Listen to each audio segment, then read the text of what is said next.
In Manhattan, there is a luxury hotel named the Royal Grace.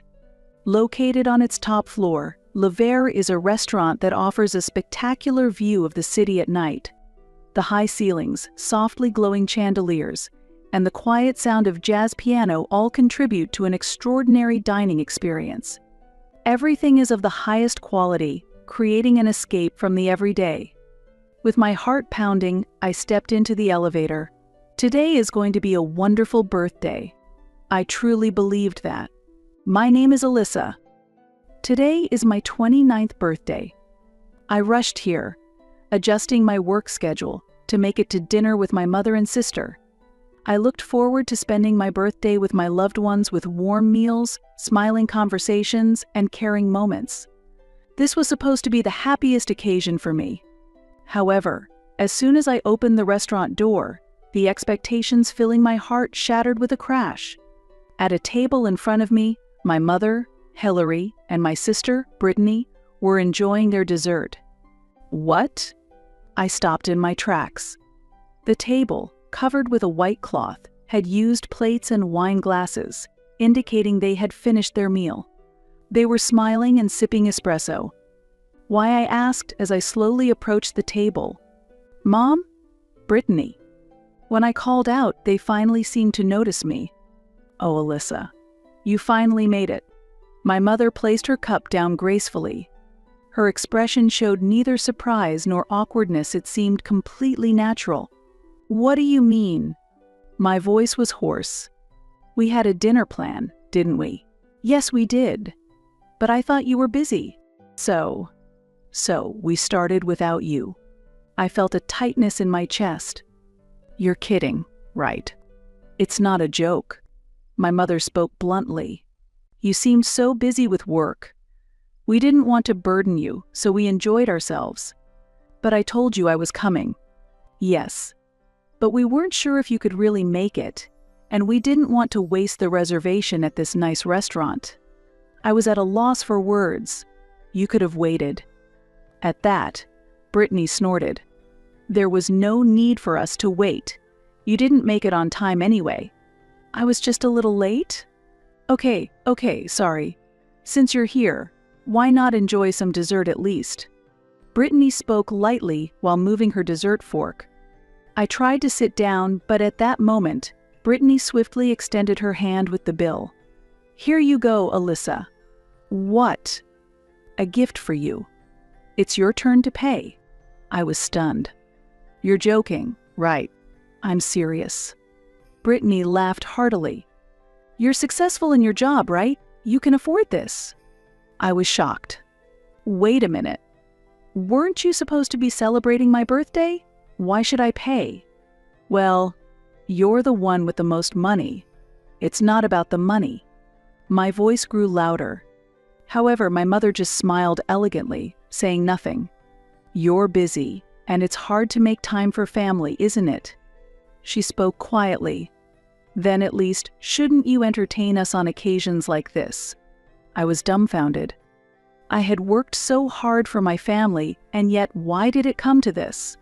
Ever since I was young, I had excelled in my studies, graduated from high school with top grades, and even had my university fees waived, never burdening my parents. After university, I joined a prestigious company, prioritized work over time with my family, climbed the ranks, and continued to earn money. I even helped pay for Brittany's university fees, thinking I was doing everything for my family. Yet, to be treated this way by my own family, it seemed they never considered my feelings at all. I can't, I muttered softly. What? Brittany tilted her head. Enough, I can't do this anymore. At that moment, I stood up.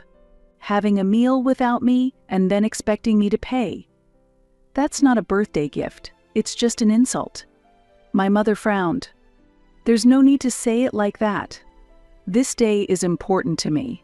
Yet neither of you considered my feelings at all. Brittany sighed. Fine. If you're going to be this upset, I'll have Mom pay this time. It's not even about that. I grabbed my bag and turned on my heel. Where are you going? My mother called out to me. Home. There's no point in staying here anymore. Wait a minute.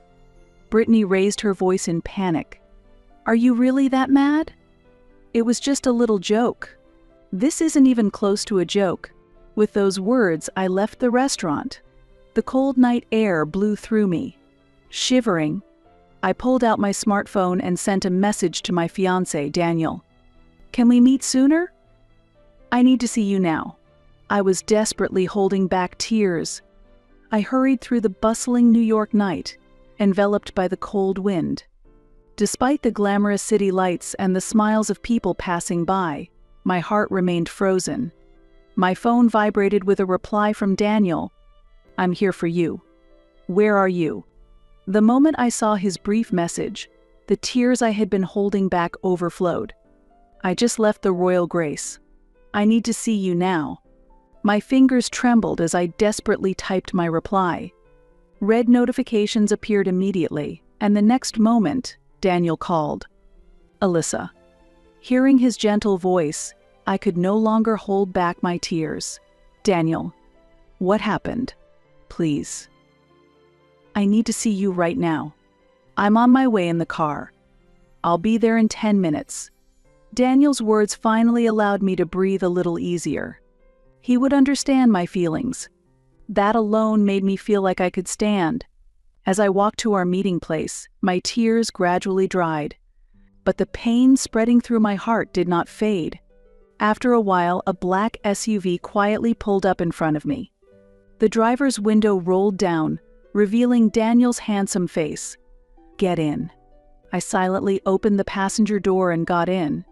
As the door closed, Daniel gently took my hand. Are you okay? No, I'm not. As soon as I spoke, tears fell again. Daniel didn't say anything, he just held my hand tighter. His warmth slowly seeped into me, calming me slightly. Should we go home? No, let's go somewhere quiet. Okay. Without asking anything further, Daniel drove off. He took me to a small, quiet cafe located away from the touristy areas. The cafe had a calm atmosphere with warm lighting. As we sat in a corner seat, Daniel took off his coat and looked at me. What happened? With his calm voice, I finally opened up. I was betrayed by my family. Betrayed. It was supposed to be a family dinner for my birthday. But when I got to the restaurant, they had already finished their meal. Mom and Brittany were just having dessert. Daniel listened quietly.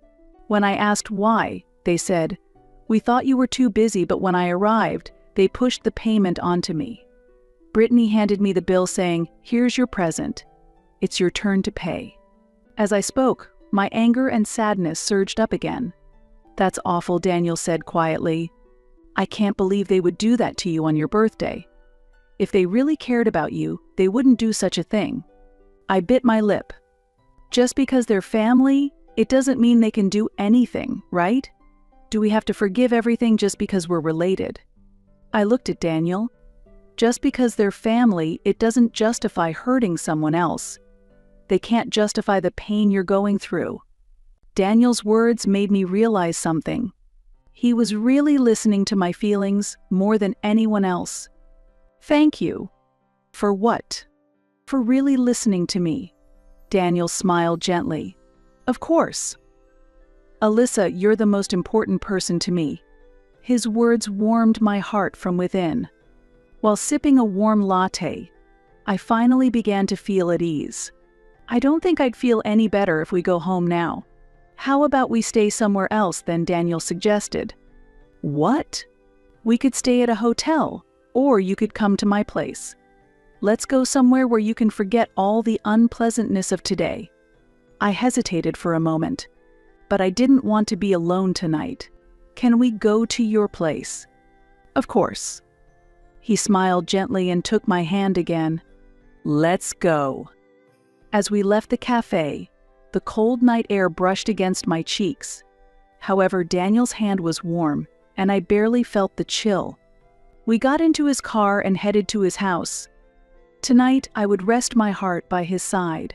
When we arrived at Daniel's house, the moment he opened the door, a comforting scent wafted through the air. A gentle woody aroma mixed with a hint of sweet vanilla seemed to have been prepared just to soothe the soul. "Come in, Alyssa." He took my coat and gently ushered me in. The living room was lit with soft indirect lighting, the large sofa and the flickering fireplace creating a warm ambience. "It's comforting here." "I'm glad to hear you say that," Daniel smiled. "Just wait here. I'll be right back." He disappeared into the back room. I sat down on the sofa and took a deep breath. The events of the day replayed in my mind, tightening my chest again. But being in Daniel's house, the pain seemed to slowly subside. A few minutes later, Daniel returned, carrying something in his hands. "What's this?" "A small whole cake on a plate with a single candle. Happy birthday, Alyssa." I instinctively covered my mouth with my hand. "Daniel, I wanted to properly celebrate your birthday. It turned out like this, but it's still an important day to me." He gently lit the candle and placed the cake in front of me. "Make a wish and blow out the candle." Feeling overwhelmed, I closed my eyes. May I truly smile from my heart on my next birthday. With that wish, I slowly blew out the candle. "Happy birthday, Alyssa." Daniel spoke softly, and I looked at him. "Thank you. I never expected something this wonderful." "I didn't want your day to end in sadness," he said as he cut the cake and offered me a slice. Taking a fork, I tasted it, and a perfect sweetness spread through my mouth. Delicious. I'm glad Daniel smiled with satisfaction. "I wanted to make it myself, but there wasn't time." "Don't worry about that. Just preparing this for me means so much." I smiled and looked at him. Daniel shifted his gaze awkwardly as he quietly said, "Next year, let's celebrate at a restaurant you want to go to." His words warmed my heart again. "Yes. Will you be with me next year too?" Daniel gently held my hand and looked directly at me. "Of course. Not just this year, but always." His words nestled softly into my heart. The hurt from my family wasn't fully digested yet, but with Daniel by my side, I felt I could start looking forward again. "Thank you, Daniel. I'm the lucky one, having you in my life." As the fireplace quietly flickered, we savored the cake and spent a tranquil time together. My birthday finally turned into a special day in the end. The next day, I received a phone call from my mother and sister. My mother's voice was unusually soft, and Brittany spoke in her usual light tone. "Alyssa, about yesterday," my mother began. "We thought you wouldn't mind since you're busy." "It was just a joke," Brittany continued. "We gave you the bill as a half joke, thinking you could easily afford it. We didn't expect you to get so angry." Hearing those words, I felt a tightness in my chest. Is this really something that can be dismissed as a half joke? My feelings cannot be so easily set aside. But I've always felt. I began slowly, my voice trembling. Could they sense the pain in my heart through the phone? I've always felt alienated by our family. I didn't have time to contact you because I was busy, but I felt like you were ignoring me, and it always weighed on my heart. I said this, and then hung up the phone unilaterally. I was terribly shaken. Voicing it had brought out the pain I had been holding inside. Even though I knew it was the right thing to do, deep down, I still feared severing ties with my family. Soon after, my mother called back. However, I ignored the call. I didn't want to respond while my heart was still unsettled. Looking at my mother's name displayed on the smartphone screen, I coldly slid to ignore it. Messages from Brittany kept coming in. "Alyssa, please don't ignore me. Let's talk properly. We didn't mean any harm by what we said." Reading those messages, my chest tightened again, and I couldn't respond. My heart was torn between expectations and disappointments towards my family. However, the incident on my birthday made me think it was time to reassess my relationship with them. The self-centered attitudes of my mother and sister, their long-standing indifference, and now their insulting behavior had accumulated to the point where I could no longer let emotions cloud my judgment. Then one day I received a demand letter from a financial institution. When I opened the envelope labeled Notice of Arrears, I found a list of credit card transactions I didn't recognize. Upon investigating, it turned out that a loan had been taken out without my consent. This can't be true. I immediately contacted the credit card company to confirm the details of the contract, and there I found my mother and sister's names. They had been using my name to cover expensive purchases and travel expenses. It's okay because we're family, right? When confronted, Brittany nonchalantly laughed it off. My mother also brazenly said, "You earn enough, so you should be able to help us out a bit, shouldn't you?" At that moment, something inside me broke. This was not just betrayal. It was a crime. That night, I decided to consult with Daniel. He is usually gentle and calm, but he never compromises with injustice or irrationality. I felt that he would understand my feelings now and make a sound judgment. When I called, Daniel answered immediately. "What's wrong?" Hearing his voice, the tension in my chest eased. But this was no time for sentimentality. I took a deep breath and explained the situation. "So, your mother and sister used your name to take out credit cards and loans without your permission?" "Yes." And when I confronted them, they just casually said, "It's okay, because we're family, I can't forgive them." Daniel was silent for a moment. Then he said quietly in a low voice, "What do you want to do?"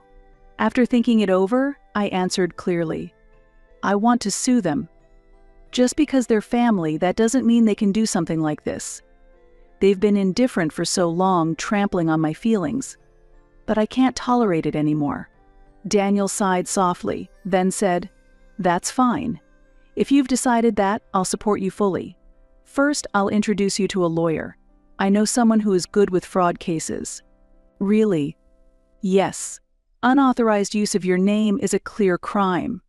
If we act quickly, we can minimize the damage and the legal process will go smoothly." Daniel's words gave me a sense of security. I had been hesitant to discuss family problems with anyone, but he was different. He respected my will and offered practical solutions. "Thank you, Daniel. Really." "No need for thanks. You're important to me. Let's go to the lawyer's office together tomorrow. If we're going to fight, we need to be well prepared." Listening to his reassuring voice, I felt my resolve strengthen.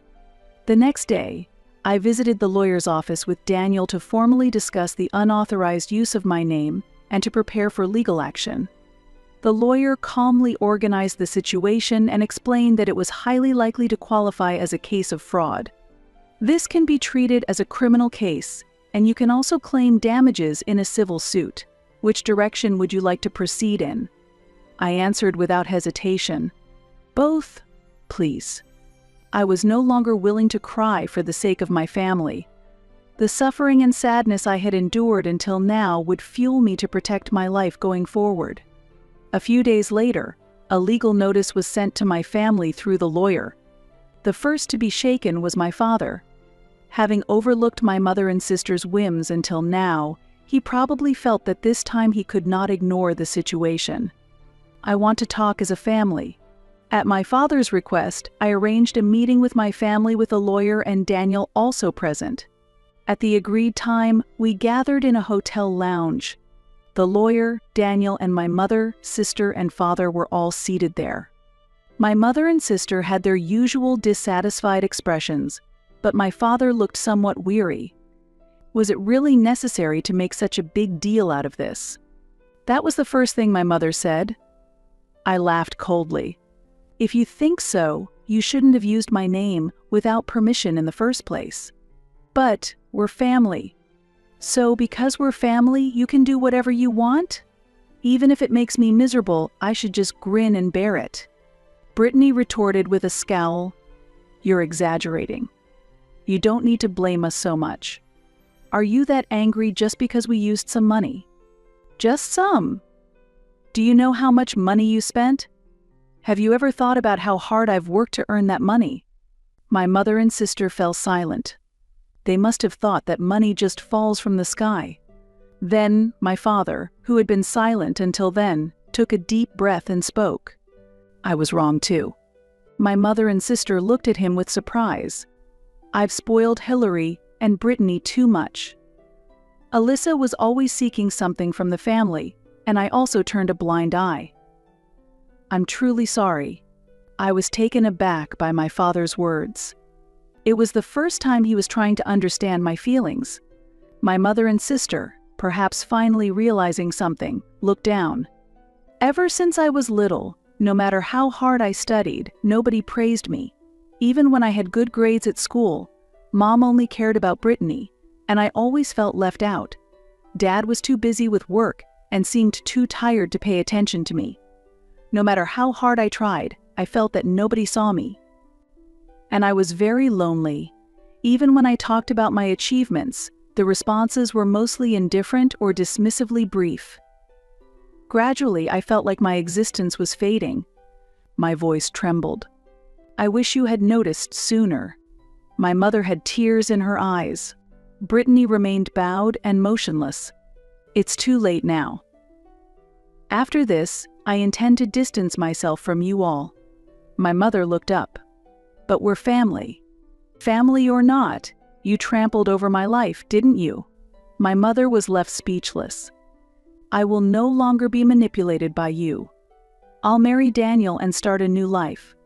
Daniel squeezed my hand. Whatever decision you make, I'm here for you. I smiled. Then the lawyer concluded. The legal proceedings have already begun. From now on, the matter will be decided in court. My mother and sister hung their heads, unable to say anything. Only my father nodded slightly. I'm truly sorry. I said nothing and stood up. As the trial progressed, the unauthorized use of my name by my mother and sister was formally acknowledged. In the courtroom where the verdict was delivered, I quietly listened to the judgment. The defendants are found to have used the plaintiff's name without authorization, incurring substantial debt. Therefore, the defendants are ordered to repay the full amount of the unauthorized use and pay damages to the plaintiff. My mother and sister listened to the judge's words in a daze. At the moment the verdict was given, Brittany murmured softly, "This can't be." My mother slumped her shoulders, and my father sighed deeply. "It's a deserved outcome." I stated that calmly and turned to look at my fiancé, Daniel, who had been watching from the gallery. He gently squeezed my hand and smiled kindly. After the judgment, my mother and sister faced substantial debts for the repayment of the unauthorized use of my name and damages that resulted from it. We don't have enough money. I never thought it would come to this. Brittany lamented, and my mother began to regret the easiness of their past lives. My father looked at them sternly. You've both done whatever you wanted for too long. Have you only just realized how much Alyssa has suffered? My mother and sister had nothing to say. A few weeks later, my father reached out through a message. We were wrong. I've only now come to understand how terribly we treated you. Can we start over as a family? While repaying their debts, it seems my mother and sister began to reflect on their actions and started making efforts to mend our relationship. Brittany took on multiple part-time jobs, and my mother also began to reform her lifestyle. I pondered their words in silence for a while before slowly responding. I can't do that immediately. On the other end of the phone, I sensed my mother and sister holding their breath. The birthday incident, the fraud this time. It's not just those. I have always been hurt by our family's indifference and selfishness. But I couldn't say anything. Even when I did, it didn't reach you. I closed my eyes and continued quietly. So, I can't just return to being a family right away. I need some distance. I could hear my mother sobbing. Brittany seemed about to say something but ultimately remained silent. Afterwards, I decided to cut off contact with my family and began preparing to start anew with Daniel. That night, I called Daniel. After hesitating for a moment, I heard his voice through the phone. Alyssa? What's wrong? I took a deep breath before continuing. I've decided to distance myself from my family. Daniel listened quietly. I see. Yes. I closed my eyes and organized my thoughts. I've decided to cut off contact with my family and start our new life. I thought I couldn't be trapped by the past any longer.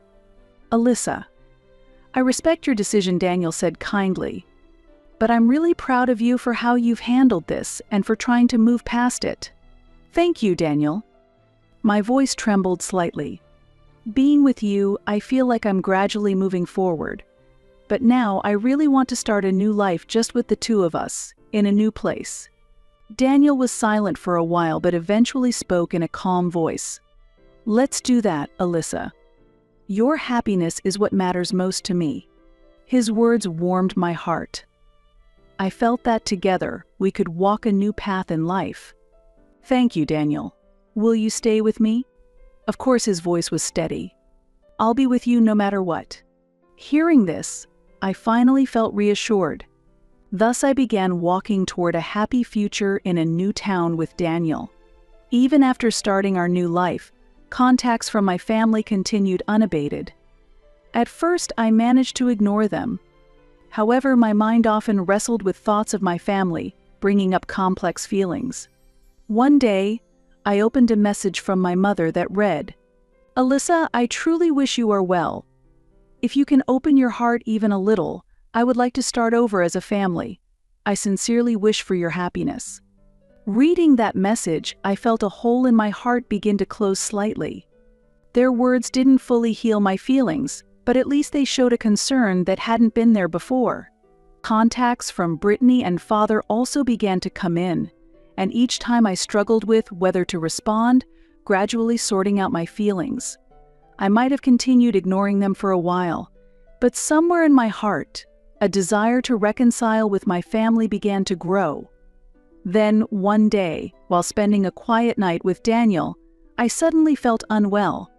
The next day, a visit to the hospital revealed I was pregnant. A mixture of surprise, anxiety, and anticipation swirled within me. At that moment, I decided. For our new life, I would gradually mend my relationship with my family. When I shared this with Daniel, he said with a gentle smile, "Alyssa, if that's what you think, I'll support you too. If you want to bridge the distance with your family, I'm here to help." Hearing this, I felt a bit relieved. The responsibility of becoming a parent and new hope enveloped me, strengthening my resolve to improve relations with my family and create a warm home for our child. A few weeks later, I reached out to my family and decided to slowly repair our relationship. It started with awkward conversations, but gradually we managed to share our feelings, and I had the opportunity to speak directly with my mother. "Alyssa, I'm really happy you've come back. From now on, I'll cherish your feelings." Her words filled my heart. The bond with my family had been damaged, but it feels like now is the time to mend it. For the new life Daniel and I are welcoming, I want all of us to stay connected and support each other as a family.